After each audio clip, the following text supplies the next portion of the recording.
साथियों नमस्कार, मैं हूं नीरज पटेल और आप देख रहे हैं नेशनल जनमत। तुक्का पोल का भी अजब खेल है। वो तथाकथित वरिष्ठ पत्रकार और राजनीतिक विश्लेषक जो अपनी विधानसभा में नहीं बता सकते कि कौन जीत रहा है, वो स्टूडियो में बैठ करके 403 विधानसभाओं का गणित बता रहे हैं। आंकड़ों में समझिए, इलेक्शन कमीशन ऑफ इंडिया के अनुसार उत्तर प्रदेश में मतदाताओं की संख्या है 15 करोड़ 2 लाख। अगर 60% औसत मतदान हुआ है तो 9 करोड़ मतदाताओं ने वोट डाला है। अगर सैंपल सर्वे का साइज 10% भी लिया जाता है तो आते हैं 90 लाख मतदाता। कोई भी चैनल, कोई भी सर्वे वाला यह दावे के साथ नहीं कह सकता कि उसने 90 लाख लोगों से बातचीत के आधार पर यह तुक्का लगाया है। उसने 10,000 लोगों से, 20,000 लोगों से, या कई लोगों ने तो एक भी विधानसभा पे जाए बिना 403 विधानसभाओं का गणित समझा दिया है। दूसरे शब्दों में समझिए, पूरे देश में 20 साल में 37 बड़े एग्जिट पोल ध्वस्त कर दिए हैं जनता ने। सिक्किम की 32 सीटों पर, बिहार की 243 सीटों पर, पश्चिम बंगाल की 292 सीटों पर, आंध्र प्रदेश की 175 सीटों पर जो दलाल भांड कॉर्पोरेट मीडिया तुक्का सही नहीं लगा पाया, वो उत्तर प्रदेश की 403 विधानसभाओं में तुक्का लगाने का दावा कर रहे हैं। हालांकि मेरे ऊपर भी बहुत सारे लोगों ने दबाव बनाया कि आप भी कोई एग्जिट पोल या तुक्का लगा दीजिए, तो चलिए मैं एक तुक्का लगाता हूं। समाजवादी पार्टी को अगर लहर का वोट नहीं मिला तो सपा की सीटें आएंगी 210 से 225, आरएलडी को मिलेंगी 15 से 20, राजभर की पार्टी को मिलेंगी 5 से 7, अपना दल कृष्णा पटेल गुट को मिलेंगी 3 सीट। इसका मतलब समाजवादी पार्टी गठबंधन 250 सीटों पर आ जाएगा। बीजेपी को मिलेंगी 125, अपना दल एस को मिलेंगी 3 से 5, निषाद पार्टी को मिलेंगी 3 से 5। इसका मतलब 150 के भीतर बीजेपी गठबंधन सिमट जाएगा। बीएसपी को 10 से 15, कांग्रेस को 5 से 7, और अगर लहर काम की तो समाजवादी पार्टी गठबंधन 275 तक पहुंच सकता है। वहीं बीजेपी गठबंधन 125 में सिमट करके रह जाएगा। अगर यह संख्या कम लग रही हो तो मैं ऐसा भी एक तुक्का पोल आपको बता सकता हूं जिसमें समाजवादी पार्टी गठबंधन को मैं 300 तक पहुंचा सकता हूं, बीजेपी को 100 के नीचे समेट सकता हूं। आपको सुनकर के यह आश्चर्य हो रहा होगा, लेकिन सवाल मुझसे भी पूछिए कि यह तुक्का मैंने लगाया कैसे है। मैंने कितने लोगों से बात की, कितनी विधानसभाओं पे गया, कितने मतदाताओं से पूछा कि आप किसको मत कर रहे हैं। हकीकत यह है कि दोनों तरफ का मीडिया, चाहे वो भांड मीडिया हो, वो तो तुक्का लगाता ही है।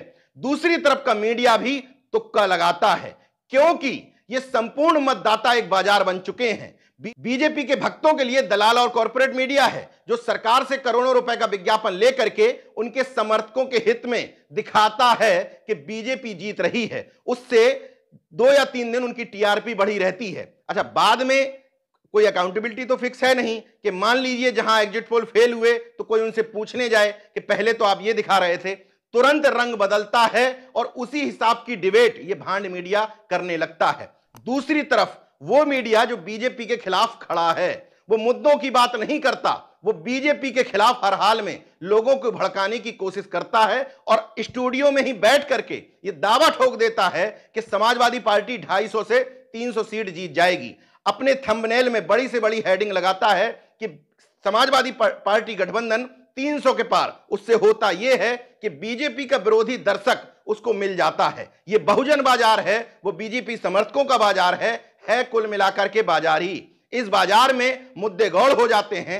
इसलिए मैं तुक्का पोलों को लोकतंत्र के लिहाज से कतई उचित नहीं मानता। यह महज एक मनोवैज्ञानिक दबाव बनाने का प्रोसेस है। क्यों बनाया जा रहा है यह भी बताऊंगा, लेकिन पहले कुछ आंकड़े समझा देता हूं। आंध्र प्रदेश में 2015 में विधानसभा चुनाव हुए। तमाम एग्जिट पोल्स बता रहे थे कि चंद्रबाबू नायडू को 90 से 110 सीटें मिल सकती हैं, जगन मोहन रेड्डी को 65 से 80 सीटें मिल सकती हैं। जब रिजल्ट आए तो दलाल मीडिया के मुंह पर जोरदार तमाचा लगा। जगन मोहन रेड्डी को 151 सीटें मिली, चंद्रबाबू नायडू पता कितनी सीटों पर सिमट गए? 23 सीटों पर। मतलब जो दलाल मीडिया 175 सीटों पर तुक्का नहीं बैठा पाता है, वो 403 सीटों का दावा कर रहा है। सिक्किम की 32 सीटों पर भी ऐसा ही हुआ। बिहार की 243 सीटों पर जब नीतीश कुमार और तेजस्वी साथ मिलकर के लड़ रहे थे, उस समय वो एनडीटीवी, कई लोगों ने मुझसे चर्चा करी कि एनडीटीवी भी तो कह रहा है कि समाजवादी पार्टी हार रही है। तो एनडीटीवी की असलियत बता देता हूं। उस बिहार के इलेक्शन में उस समय उसने बीजेपी गठबंधन को 125 और महागठबंधन यानी कि तेजस्वी और जेडीयू को 110 सीटें दी थीं। जब रिजल्ट आए तो 178 सीटों पर तेजस्वी और नीतीश जीते, 58 सीट पर एनडीए सिमट गई। 120 सीटों का अंतर था, जो सिर्फ एनडीटीवी नहीं बल्कि न्यूज 24 चाणक्य का भी अच्छा कुछ लोगों ने उदाहरण दिया कि वो सटीक सर्वे देता है। उसका सटीक सर्वे देखिए आप। बीजेपी प्लस को 155 सीटें दी थी, महागठबंधन को 83 सीटें दी थी। जबकि न्यूज 24 और एनडीटीवी कांग्रेस समर्थकों का माना जाता है। रवीश कुमार कितने बड़े सामाजिक न्यायवादी हैं, इस पर कभी विस्तार से चर्चा करेंगे। इसी तरीके से पश्चिम बंगाल के चुनाव तो अभी हाल में ही बीते हैं। पश्चिम बंगाल में सभी लोग क्लोज फाइट दिखा रहे थे। रिपब्लिक और इंडिया टीवी जैसे भांडों ने तो बीजेपी को जिता भी दिया था। 173 से 192 सीटें बता दी थी। जब रिजल्ट आया तो रिजल्ट आया 213 पर तृणमूल कांग्रेस, बीजेपी 77 पर, 136 सीटों का अंतर। 292 सीटों पर जो अनुमान नहीं लगा पाए वो 403 सीटों पर अनुमान लगा रहे हैं। अलग अलग प्रदेशों का क्या बताऊं आपको। तथ्य यह है कि पिछले 5 चुनाव में 4 में दलाल मीडिया के तुक्का पोल पूरी तरीके से फेल हुए हैं। अब सवाल यह है कि मेरी राय क्या है। तो मेरी राय के हिसाब से समाजवादी पार्टी गठबंधन जीतना चाहिए। यह भी एक अनुमान और तुक्का ही है, लेकिन इसको लगाने के पीछे कुछ रीजन है। पिछले चुनावों की तुलना में समाजवादी पार्टी के पास पिछड़े वर्ग का वोट ज्यादा आया है। पिछले चुनाव की तुलना में मुस्लिम वोट इस बार समाजवादी पार्टी के साथ ज्यादा मजबूती के साथ खड़ा था। पिछले चुनाव की तुलना में एससी वोट इस बार समाजवादी पार्टी के पाले में ज्यादा खड़ा हुआ दिखाई दिया।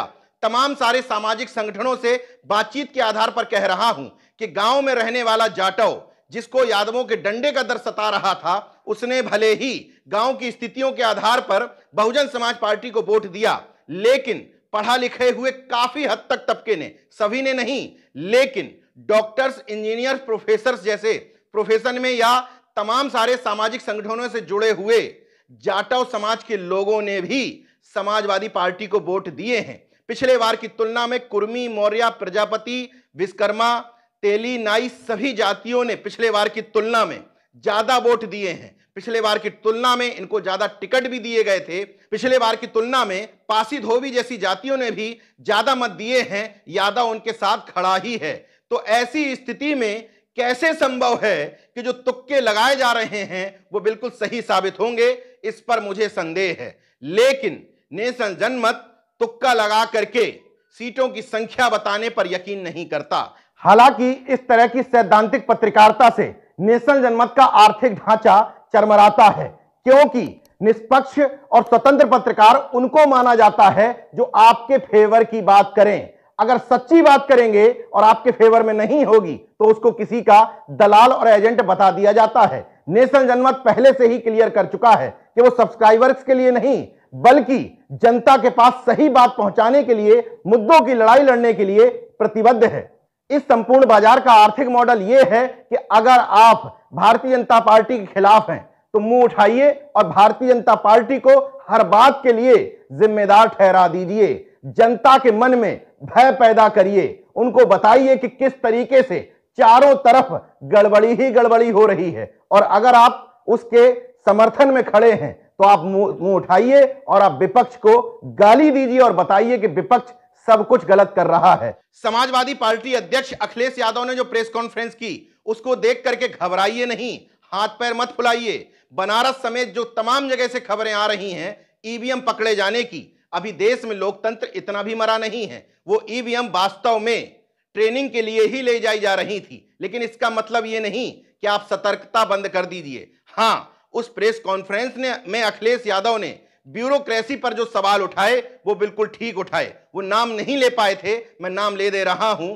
मुख्यमंत्री के अपर मुख्य सचिव एसपी गोयल साहब तमाम सारे जिलाधिकारियों को, जिनको वो करीबी मानते हैं, उनको फोन करके ये बात कह रहे हैं कि जहां जहां भारतीय जनता पार्टी हारती हुई लगे वहां की मतगणना बेहद स्लो करवा दो। पोस्टल बैलेट में भी तमाम तरह के खेल करवाने के लिए ट्रेनिंग दी जा रही है। ये सब कुछ अगले वीडियो में बताऊंगा। 10 मार्च बेहद नजदीक है, कल ही है। सब कुछ क्लियर हो जाएगा कि तुक्का पोल के दावों में कितनी सच्चाई है। बिल्कुल भी भ्रम में मत पड़िए। देखते रहिए नेशन जनमत, जागरूक और सजग बने रहिए। जय विज्ञान, जय संविधान, जय लोकतंत्र। धन्यवाद।